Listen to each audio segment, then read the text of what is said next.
My favorite. It's Judd's Hockey Show.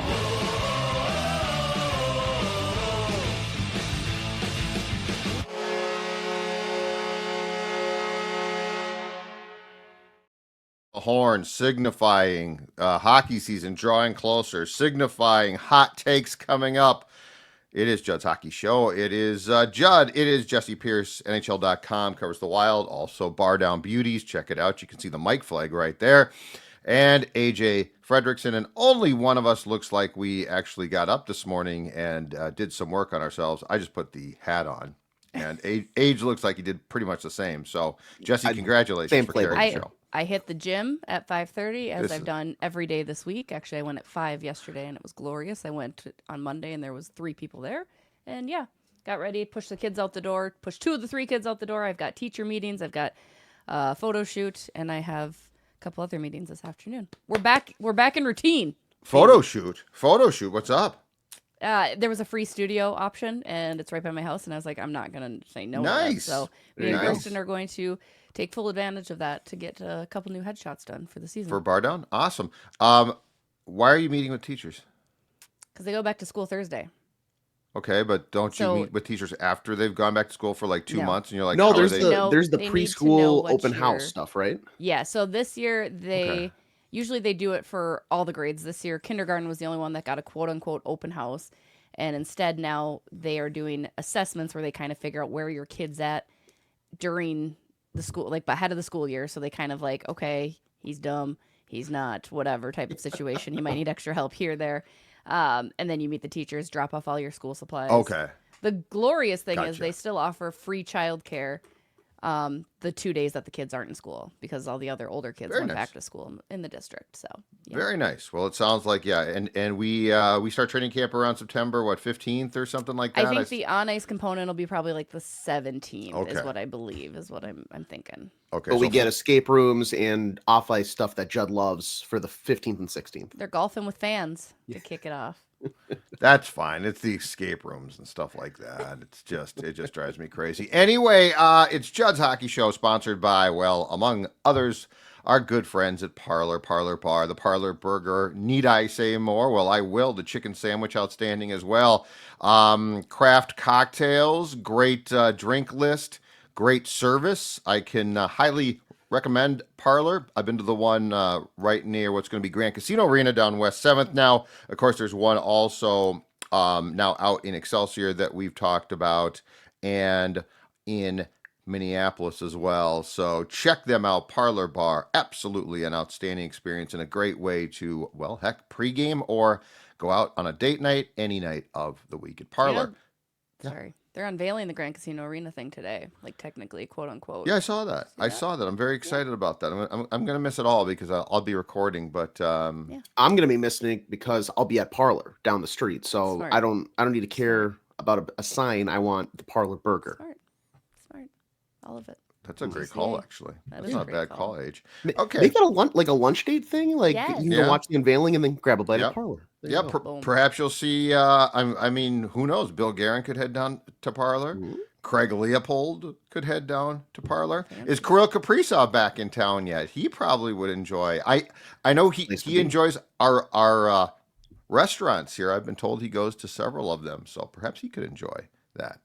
Mm-hmm. So what we have here is we have a pack of questions before we finally start to get some on the ice stuff eventually this month. I want to start you guys off with this one. So The Athletic recently had a couple of pieces. One was a Russo Q&A with John Hines, and the other was a bunch of questions and answers from Joe Smith. And Joe Smith's piece in particular piqued my curiosity, okay? Because in that story, there were the projected lines. Line Heathens, Jessi Pierce. But in the projected lines, we had the fourth line, Marcus Johansson, Nico Sturm, Yakov Trenin, and the odd man out, so the one forward out, was Liam Ohgren. So if this happens, Jessi, I'll start with you. What would be your reaction, and how good a camp, like if this is the case, if this is how they're thinking, how good of camp should Ohgren have to beat out a veteran who sort of we know who he is in Johansson. Here's the thing. Marcus Johansson is 17 games away from 1,000 in his career. Let him play the first. Let's get that out of the way, right? Maybe just do that. If that's what you're going to, if Marcus Johansson's going to play, do it for the milestone. I don't need it beyond that. I really, really don't. I don't have enough confidence in Marcus Johansson. And as we've talked about, the contract itself lends it to being a very press box friendly contract. You don't need to force Marcus Johansson into this lineup for $800,000, the league minimum or whatever it is, right? Like you don't. It's not necessary. I think Liam Ohgren knows that he needs to come in and have a sound camp. I think he has seen enough up and down last year to understand what's expected of him, and we've seen the workouts, the muscle man, if you will, that he has been this offseason too. I think he's ready for it. I think it would just be a massive mistake to, again, logjam him out and to push him out. I actually fought tooth and nail for Ohgren in my own projected lineups for NHL.com that was released a couple months ago when my editors were like, why not Marcus Johansson? Why not Marcus Johansson? I'm like, because I don't see Marcus Johansson as being anything but the 13th forward. Like, you would have to really blow me away, and Ohgren would have to have a terrible camp in order for me to really back that. I'm fine with having Marcus Johansson on the team. I'm fine with him as the insurance policy, being there as kind of this veteran presence, and as Bill Guerin doing a solid to JoJo for the good years that he's had in his career. Fine. I think to automatically assume him a spot in this lineup seems like a mistake. I'd go as far as to even say, don't even give him the charity of the 17 games. I get the milestone, but you could have played 17 games in Columbus. You could have played 17 in San Jose. You could have played 17 anywhere else. There's no need to get him to a milestone, because I know maybe I cannot speak for most of the people that are going to be at Grand Casino Arena, but I don't need a 1,000 game Marcus Johansson like canvas that's like signed by him being passed out upon leaving the arena that night. Like, I don't need that. I don't need the silver stick presentation. Not for Marcus Johansson. He hasn't really had that big of an impact in my mind on like the sport of hockey. We don't need the charity. And also, that's just so like non-Stanley Cup winner thinking. This isn't a legend of the game. You don't have to give him his due or whatever. He is also just not that good of a player. There's no reason he should be automatically slotted in. I think if you look at the left wings on this team, I think Liam Ohgren's probably, you could argue, the third best because of what he brings. The scoring talent that he brings might, in some people's eyes, go a little higher than what like a Marcus Foligno brings physically, even though he has shown that he can have weird seasons and score at 25% of his shots. He should be in the lineup. I just don't think Marcus Johansson deserves to be automatically slotted into that fourth line, despite taking an incredibly kind discount for the Wild when he signed this past offseason. Liam Ohgren, I think, needs to have a good camp and just show them, you can't keep me out of the lineup. He should be a top 9 winger, in my opinion, but if it means he has to get on the fourth line and kick him out just to get ice time, I can live with that. He should be on the ice for the Wild. I also, on this note, when it comes to Ohgren, I don't think he should have to have like this otherworldly training camp. Like, I'd like to come in and see him be good, but he deserves a chance now. Mm-hmm. Like, we've done enough of the, hey kid, you're not ready yet, right? And Marcus Johansson, to me, is just he's a symptom of the problem. One, I didn't want him back, but two, now that he is back, Jesse's right. He needs to be the 13th guy. Like, if guys will get hurt, he'll play. But you don't need to make room for him. I'm growing concerned, and John Hines is not unique here. Dean did the same thing. I think a lot of coaches do, but I'm growing concerned that we're also going on guys that we think know how to play the game, as opposed to guys that might be a bit of a risk. But we're also overlooking the fact that, in my opinion, Johansson, through his 2 stints here, several times has no-showed games. Mm-hmm. Like, he knows what he's doing, but he's not doing it well. So, like the Rossi demotion, which I know Bill Guerin said was we made that story up, despite the fact we didn't. But it feels like we are going with it's the veteran guy, and again, Freddie Gaudreau, right? Like, we got to leave Freddie there, Jesse. We got to leave him there. And it's like, well, he's been traded now, and he didn't do anything in that series. God bless him. Great guy. Mm-hmm. But I'm growing a little bit concerned about John Hines' reliance on veterans because this team, if it's going to succeed, in my opinion, needs to embrace the youth more so. And if they don't come through, they don't come through. But a bunch of veterans who I know what they can and can't do don't excite me. They excite me less than taking a chance on like it's go time, in my opinion, for a kid like Ohgren.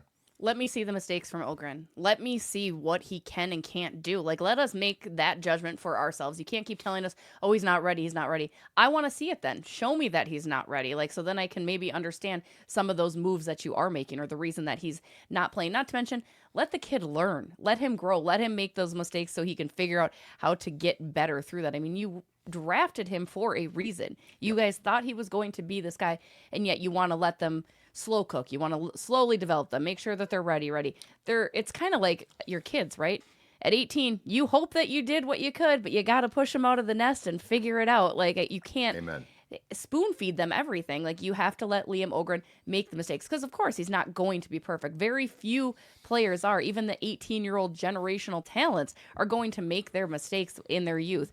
Let Liam Ohgren do that. Show me that Marcus Johansson is the better decision because of mistakes that I see Ohgren make in-game. Not in practice, not in camp, not in preseason. I want to see in-game mistakes. And maybe it's only 3 games, and I'm like, oof, yeah, you're right. We were over expecting, over promised about Ohgren. Sure, let's get Johansson in there. But I don't feel comfortable making that call because, as you said, Judd, we know what JoJo does and what he doesn't do, frankly. I've seen enough. I've seen enough to analyze and feel confident in my positioning there. Liam Ohgren, I haven't seen. There's an optimism there because of his size, because of his exuberance and his youthful energy, if you will, too, which JoJo doesn't have. I need to see it. I just need to see it.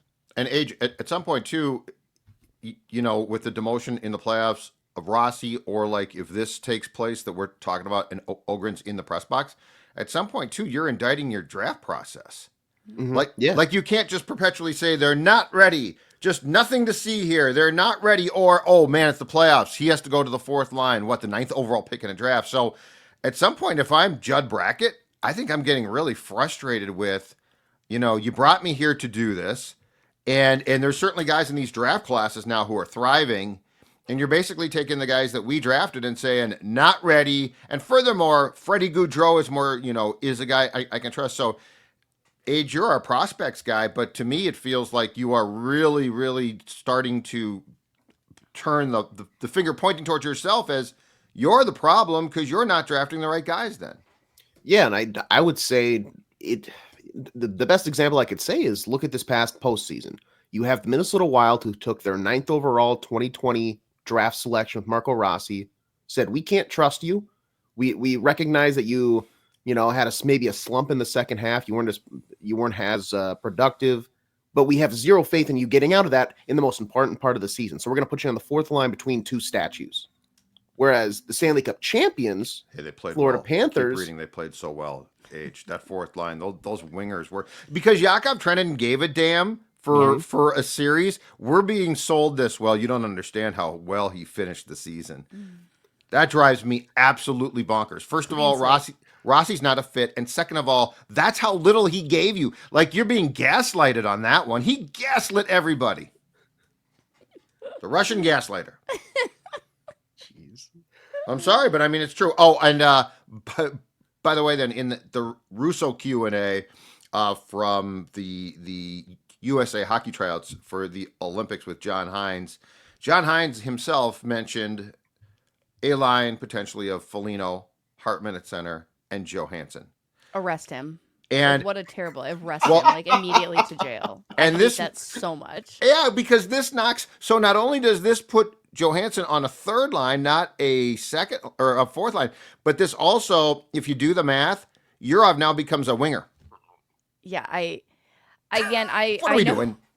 But I like Yurov as a winger. I like that. I'm not gonna lie. I like that. But I want to give him a chance as a center, don't you?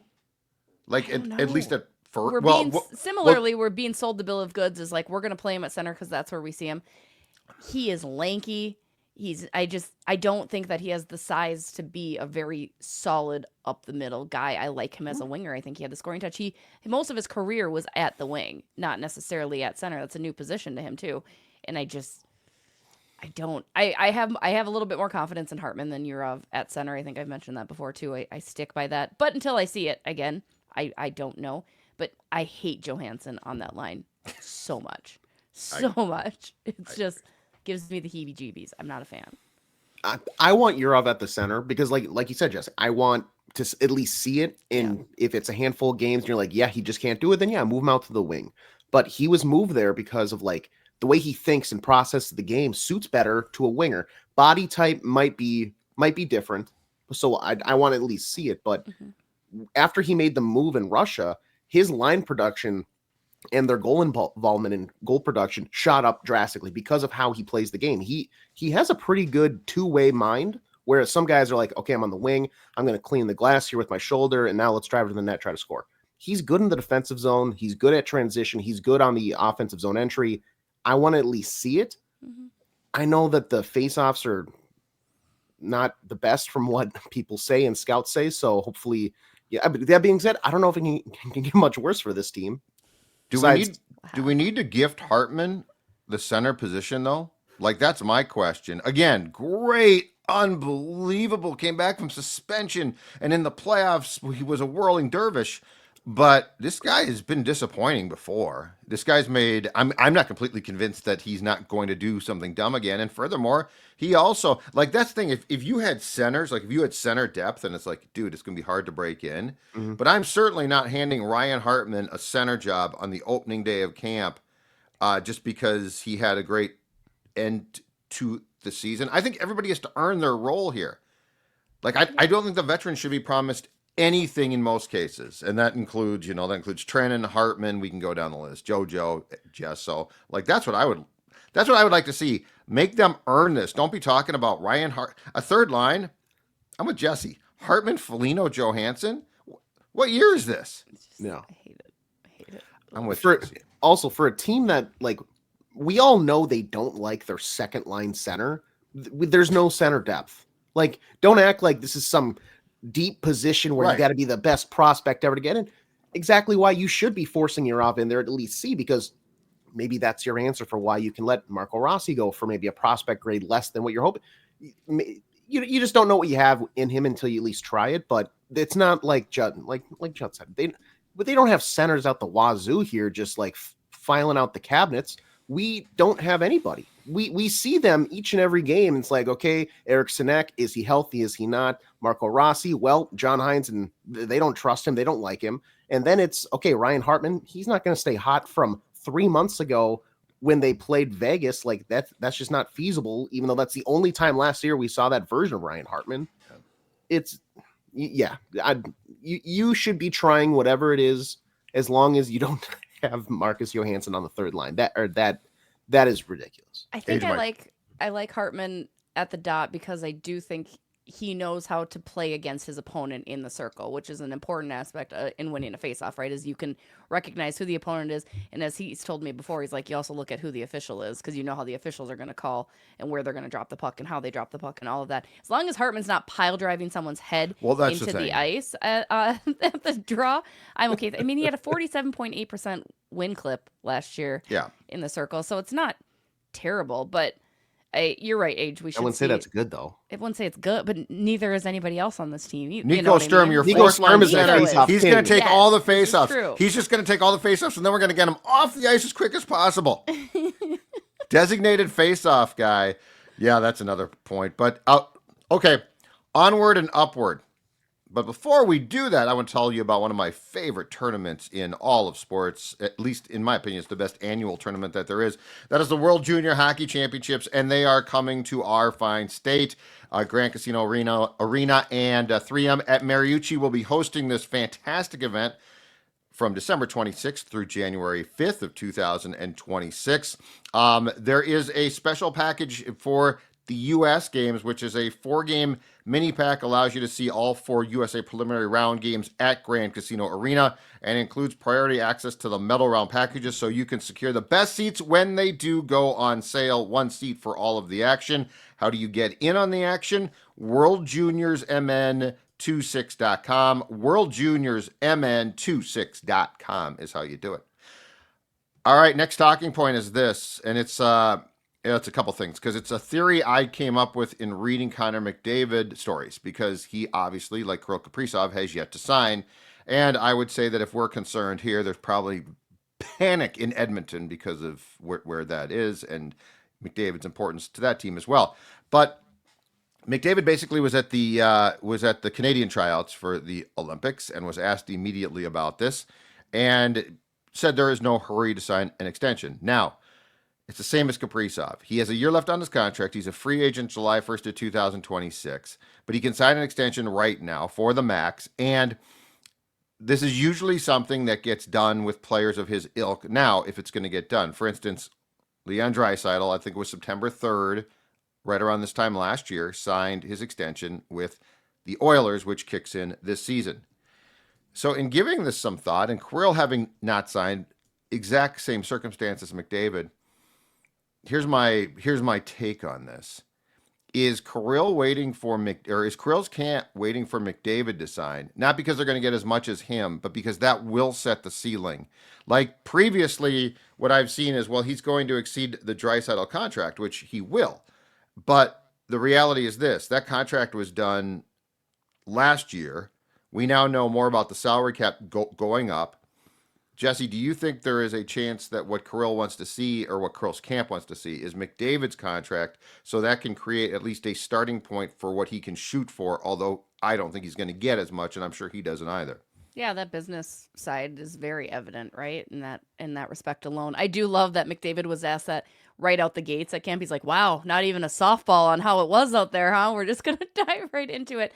But you can see there's not a worry on his. I'm sure Edmonton media is frantic because McDavid, of all players, I don't think he should go back to Edmonton. If I were him, I'm not doing that. I'm good. I'm exploring my options, which there are many for him. But yeah, I think from Kirill's perspective, not necessarily his, but as you mentioned, his camp, because I do think that Kirill's letting his agents handle all of the money talk, everything in that regard. It makes sense to say, okay, Connor McDavid signing for this much. We know we're not there, but we're probably a couple mil out. And maybe they just kind of want to see the term too. I still go back to term. I think term is so important in these contracts, and I don't need him to go the distance. I don't need to lock him up for the rest of his career. I think I'm okay with a 5-year deal, a 6-year deal. I don't need the 8. So I'm sure they're also looking at McDavid to see, okay, how is he navigating this? He's already done the long-term contract before? Is he going to do it again? So from the business perspective, yes. From a fan perspective, from a player perspective, I just want it to be done. From the media side of things, it's the first thing we're going to have to ask. That's all we're going to have to ask until it gets done. So, but yeah, I get it. On the bright side, you don't have to do the Minnesota kid playing for the Minnesota Wild stories till that gets wrapped up.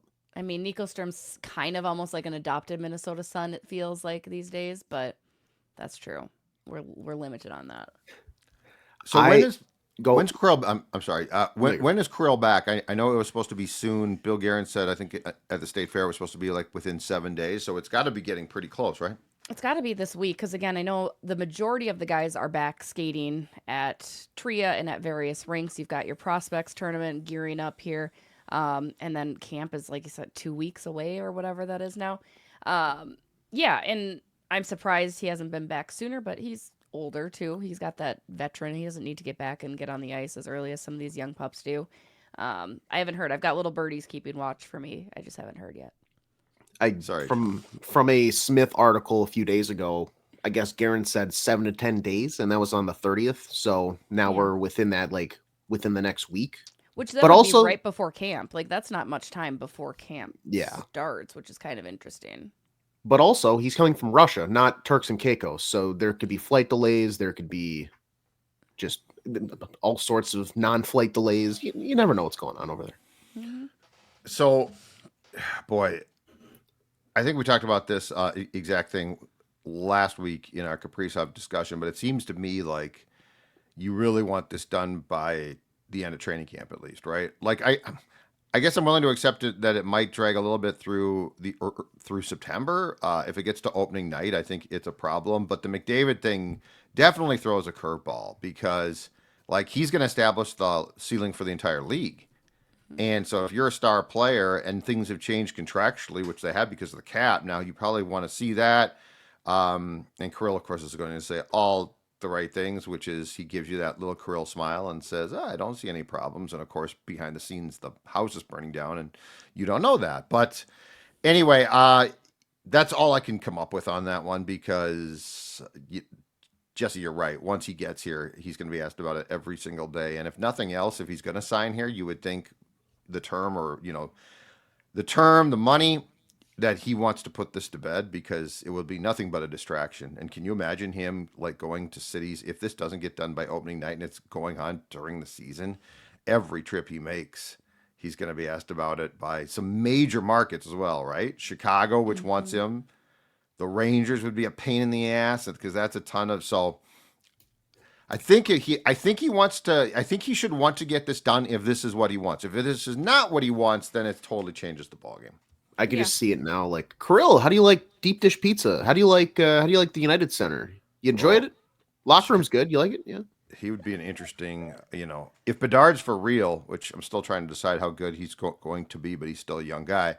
But if Bedard's for real, I mean, there are some interesting. But that's some time. It's too long of a time for him. It's similar. I mean, I feel like, I don't know. But you need a more established star, yeah, I think. But if Bedard pops this year, it changes the game. But yeah, yes, if he doesn't pop, and if he doesn't pop this season and he's good but not great, then you've got some questions too just about him as a pro player. So if you want to go youth, I mean, I'd go San Jose. I think their youth is going to drive that ship. So Macklin Celebrini's so freaking good. Will Smith, like that's a team that if you're going to gamble on a kind of an outlier who's not going to be good necessarily this year, I'd say San Jose because they will be contenders within the next 3 years. I think. I think if I'm a Russian player, I want to go to New York if I can. The Florida one really intrigues me. If the Panthers could clear the cap room by then, which I don't know that they can, but anyway, Florida because I think you're warm, you're wearing shorts year round down there. South Beach, Kirill on South Beach. Be pretty popular, be pretty good, but I don't think they can clear the space. I think they're so hamstrung by their own contracts. So tight. Yep. All right, let's give you one more. And we were going to bring this up last week. We didn't because we ran out of time. But in the last couple of weeks, it's come out that the league will go to, and we knew this with the new CBA. The league's going to go to an 84-game schedule, so it's going to go up 2 games in 2026-27. The good news one is it's going to bring preseason games down to a maximum of 4, which is great. The second thing that was brought up recently in the last couple of weeks by Deputy Commissioner Bill Daley is that the season will start in September now instead of October. Age, we'll start with you. Are you happy to hear the season will start in September, even though we're going to play 2 additional games, which I don't think that we need, but what the hell, it helps with the scheduling, I think. I'm fine with starting earlier. I would actually implore that. Like, let's get that going. And then for the teams that make a deep playoff run, it's like, okay, you get your off season started, like still at the early stage of summer, which I think players probably like. I disagree with who needs 2 extra games? If it was like 12, that's at least a conversation. But Jessi gets paid. You get paid by the game. Paid per game by the game. So this one, I only get one of those because I'm assuming it'll be a home and away. But yeah.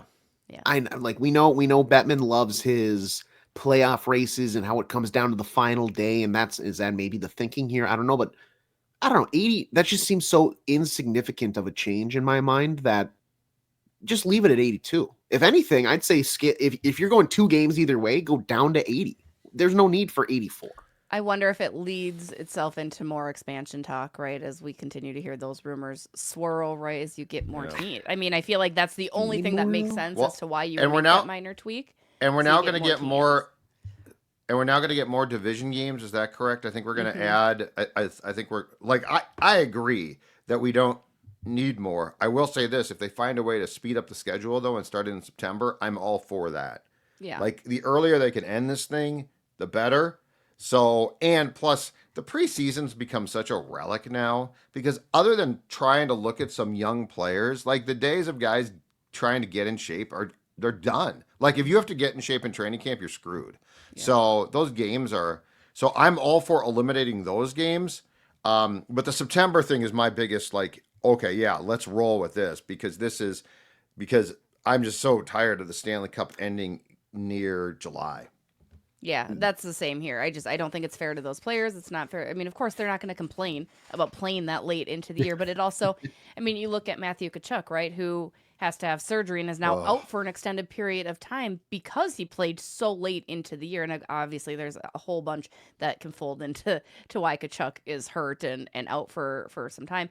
But I think everybody would agree it would be so nice to be done at the end of May, maybe that first week of June, like it used to be, frankly, right? Like there used to be a time when these did not drag out. And sure, you want the 7-game series and everything like that, but I agree. I think September it makes sense for everybody. Everybody's back. Let's get it going. To the preseason point, you have the prospect showcasing now, which is a great thing where you're seeing these young players. You don't even need that many preseason games to watch them fit in. You're going to know your mind's made up. You're already putting Marcus Johansson in the lineup. You're already keeping Liam Ohgren out. What does it matter anyway? That's very bitter, but very true. I think you really aren't seeing, you're not evaluating as much as they lead us to believe. Like you have your team. Right. I can't remember which one you just made the comment, but like I think this does track to they want to do more expansion and get more teams in the league, which do you think they need to add teams? Maybe it's just me, but besides like Florida, the teams that you have, when you look at the depth charts, I remember it used to be like line 1, line 2, line 3 for forwards at least. It was like, okay, that's a really good you don't get those like stacked teams anymore because the GM is just that good or they're that attractive to play with. Whereas now you look and it's like, who on earth is letting this guy, player X, Y, and Z play on the third line out in Ottawa? Like, why? Like, I just feel like there's not the level of like depth of talent across the world. I don't think you need more teams because you're just getting a worse product. And unless you have a team like Florida, which they can kind of sit in a private room and say, all right, guys, let's all take a little bit less than what we probably could make. And then let's sit around and just try to go for back to back to back. And all the this league's diluted. Yeah, exactly. There's no question. You don't need more teams. But you know what you do want? The money. The expansion fees are so huge now. That's the problem. Mm-hmm. This has nothing to do with quality. This is nothing. They'll claim, oh, Jessi, we have all these players around the world now that we can dip into. But at some point in time, John Merrill's playing. And when John Merrill's playing, I'm like, let's go. Let's contract a couple of teams. Who's next, Jessi? Atlanta. The suburban Atlanta. They're going to try Atlanta again. Hockey hotbed. Atlanta. But this time it's out where like the Braves play though. They're going way out. Yeah. Like it's not going to be downtown, and they claim this is going to work. I want Quebec. I want Hartford. I want give me back the great ones. Like I would rather that.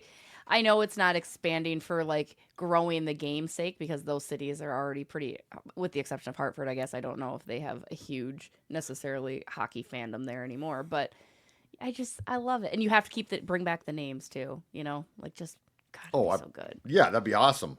That'd be so good. The Nordiques. I don't know. I'm sure, you know what, as long as Bettman's there though, they're going to try Arizona one more time. They're going to want to, right? They're going to want to be like, we're going to try it just once more because we really think there's something there. Are they going to get a building this time though? Like that's the one thing is I still haven't heard. They have one. The mullet's available. I haven't heard squat about a new arena since the one that didn't work out. Like, I think suburban Atlanta for sure. Houston, I think they'll flirt with Houston again.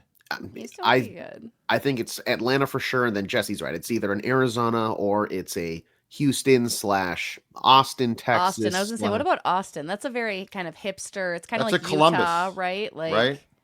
Like it's a college. It's a college town, but it's a hipster. To me, it screams Denver. Like it feels like it's like a Denver. Another interesting thing of that's what I've been there once, and I watched The Real World Austin one time, and I learned from that. Like is it? I mean, real education. What's another like big city in the South?